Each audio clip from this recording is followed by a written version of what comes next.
Hello, hello YouTube. This is Streamline Carry. It's been about 18 months, unfortunately, since I made a video on the Spyderco Sage a long time ago. But I am back, and hopefully I will be back in a more consistent fashion now, with some videos for you guys on knives, flashlights, various other things, multi-tools that people like to carry with them. So, this video is going to be about larger folders. How to carry a larger folder, what are the advantages and disadvantages of carrying a larger folder, as well as showing off some of the examples that I have that I carry and that I find very useful in day-to-day tasks. Okay, so some people might put these in a category of, quote, tactical knives or something like that. I consider them to be everyday carry knives that are just larger and therefore have more capability, even though when you carry them you have to take something a little bulkier, a little heavier. You do in fact get quite a bit more capability for that sacrifice in size and weight. So I'm going to go ahead and start out with one of my kind of new favorites. This is the Spyderco Paramilitary 2 in the foreground, and this is about 3.7, 3.6 maybe ounces. This happens to be the carbon fiber version. I'm going to go ahead and just review it as though it were the standard version because they're essentially identical except for some materials differences. So this knife is kind of on the smaller end of a large folder, sort of the lower bound, probably along with that Benchmade in the background, I would say. It's approximately 3 3/4 inch blade. Or no, I'm sorry, it's a little bit less than 3.5, 3 7/16 inches blade, which is actually quite a nice size because it gives you a little bit more cutting edge, exposed cutting edge, a little bit more belly to use than, say, a smaller folder like the Sage that I reviewed before, or some of the other folders that I carry. So one of the primary things that I think a larger folder is very useful for is cutting food, like cutting apples, cutting anything that you might put down on a cutting board. And also if you're just happening to be bouncing around the kitchen and you just need to cut something real quick, like you know, cut a sausage up or something to fry, for example, then it's nice to be able to just pull your knife out, boom, bing bang, wipe it off, put it back in your pocket, and you're done. And this knife has a couple features that make it pretty decent for food prep. One is that it has this choil in the front, and I know that some people like to kind of pinch a knife like this when they use it on a cutting board, so this may be something like your cutting technique. Maybe we can show that a little better. But I actually also like to use this sometimes, depending, especially if it's for finer work or chopping something small that's more maybe towards the tip and a kind of a roll cut. Doesn't give you as much ability to come all the way down and you access the back part of the blade as would a pinch grip, but I find that this front belly part is especially effective at cutting food. So anyway, back to the sort of larger philosophy, and that is that bigger folders are heavier, they're bulkier, they weigh more, and you know, all around a little more painful to carry. When you sit down, sometimes they have a tendency to sort of poke you or bunch up or whatever. And later on in videos, hopefully I'll talk about ways to address that appropriately and to mitigate those negative aspects of larger folders, and so that you can carry them in a streamlined way and still get all of the benefits while minimizing the disbenefits to you. So anyway, just wanted to give this a little bit of airtime. There will be a full review on this later, and I'll give you guys all the gory details. But this is a great knife. You can pick them up for, I'm going to say 95, definitely south of 100 in the standard version, and for that price, it's an awesome deal. So I'm going to put this to the side for a sec, and then we're going to talk about a couple of others. Put that right there. Okay, so starting to the left, a lot of people would probably recognize Spyderco Military. This is a fantastic knife. Just tell it like it is. There are a million reviews of this on YouTube, so you know, pop one of those in. I'm sure you can find all the gory details that way. This happens to be an orange version. I like that because if I put it in a bag or, you know, even sometimes if it's dark at night or whatever, it's very easy to find. If you carry any kind of a bag or a purse even, or a fanny pack or whatever, a lot of the times the interior of it is dark and or black, and obviously you'll be carrying a flashlight, but if you don't have your flashlight handy or it's a little bit of a pain to pull out, it is nice to have the knife intrinsically have some sort of way to be spotted. So that's part of why I like the orange. Moving on to the logistical aspects and the use of this, as you can see, is quite a bit bigger than its sort of baby brother, the Paramilitary. I think the Para is 3 7/16 inches, and the Mili, or Military, is a full 4 inches. So you can see it's a very similar blade geometry. Not exactly the same, but pretty close. The Military has a little bit more belly towards the tip here, whereas this belly is maybe a little bit more in the middle. But otherwise, very similar blade shapes. And so, obviously, when you fold them up, the Military is a lot bigger. So, the Military is maybe, almost, I would say, a full inch longer than the Para. Maybe 3/4.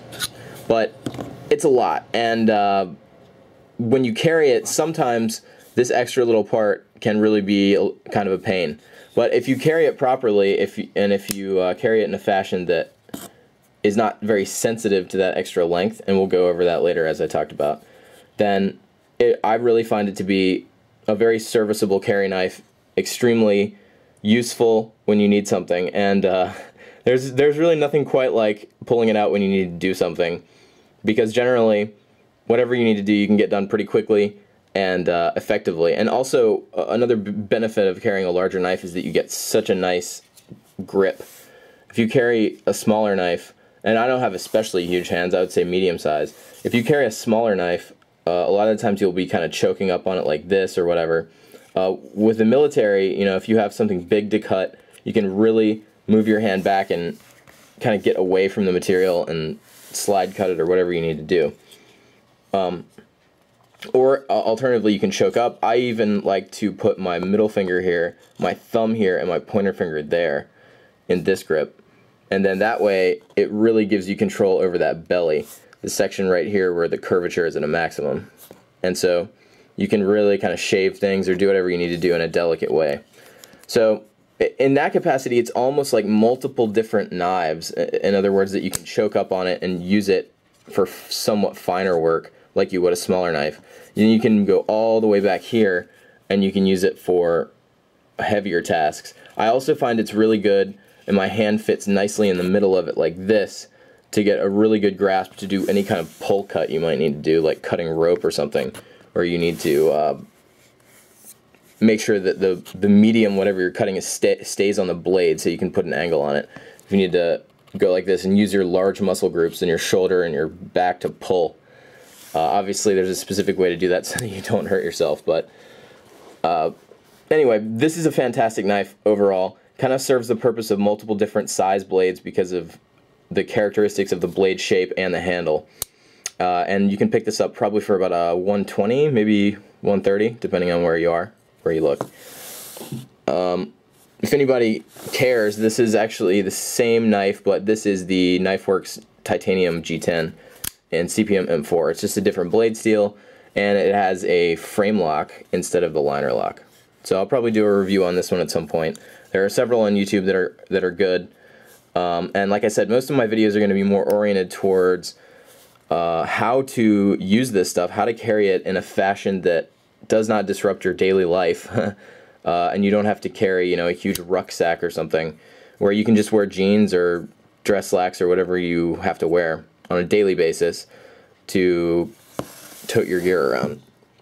Another knife that I put in the large folder category, not necessarily because of its length, but because of the width of it, and when you carry it, you know you have this sucker. This is the Spyderco Manix 2. This happens to be the blue version, but this is a totally awesome knife for a lot of reasons. But for me, it lays in my hand almost perfectly.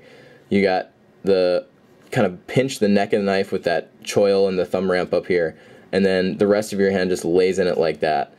And I mean, when you get this sucker in there and you have this cage lock, the ball bearing cage lock, it gives you a lot of confidence. That thing is not going anywhere. It's not going to do anything you don't want it to do. You've got good control over it if you need to put any kind of angle on the blade. And it also is very effective in the reverse grip. Not quite as comfy, I would say, as the military, but pretty good. This is just a workhorse, basically. If you need to do anything that's a really heavy chore that doesn't require a whole lot of blade length, this is a great knife. I'll probably do a review on this as well. That'll be a little bit more detailed. But this is one of my favorites. I would say, though, that in practice, it speaks to the importance of the different dimensions of the knife. Not just the weight, but the configuration of the dimensions, the geometry of it, in terms of how difficult it is to carry. You see that the thickest point here is really, really thick. And then also, if you imagine that you had to drop this down through, say, like a bucket of water, imagine looking straight down, dropping it into a bucket of water like that, and the footprint that it would make as it went down through the water. The widest part would be like maybe that on the top and that on the bottom. So this section makes it pretty difficult to carry, or I would say slightly more cumbersome. You know, in general, I would trade a little bit more length on this design for some compactness in the width direction. That would make it easier to carry. It would be more like the military, or even more like the paramilitary.